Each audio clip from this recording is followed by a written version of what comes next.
All right, so the next thing we're going to create on this page is a value scale gradient. So we're going to start taping down our next section. And as you can see in this section, we do not have the little vertical lines. So what we are going to try to create in this section is going to be going from white to dark, so to straight black. Very similar to this one. So what I'm going to start doing is start adding some white to my value scale, my gradient. So I will add more white than black for this one, just because I want the light gray to stay light.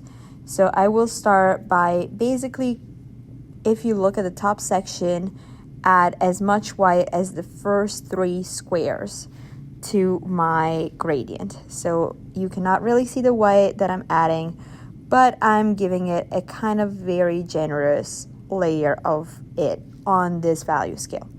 So add a very generous layer because we're going to then blend it in with the black.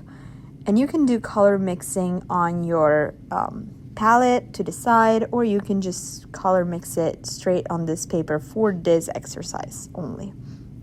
So once we have added some white, we are going to go in and grab our black.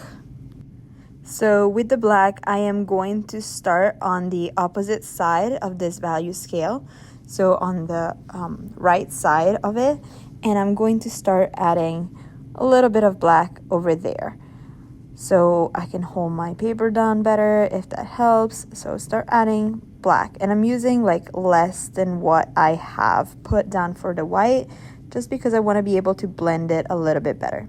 So as you can see, I'm already starting to go with my dirty brush on top of the white to be able to blend it a little bit better. And then I'm going to go back on top of the black and mix it well as well. I can add a little bit more black if needed.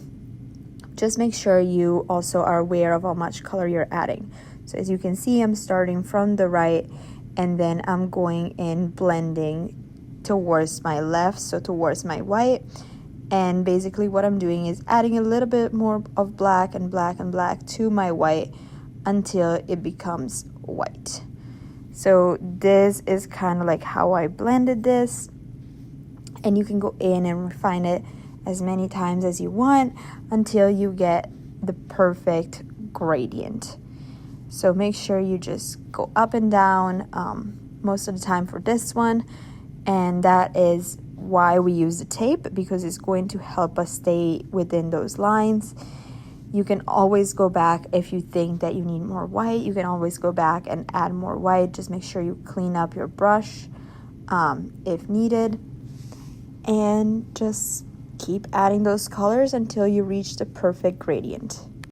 As you can see, I thought I didn't have enough of a light gray, so I'm adding a little bit more white to that section, and then I'm blending it in more and more towards my black, just to make sure I have also a darker gray and it doesn't go just a lot of black. So just make sure you have all of those different values within your value scale, and once you're ready and you think it looks great, you are ready to peel off your tape. When peeling off your tape, try your best to not rip the paper off, and then you will have your perfect gradient.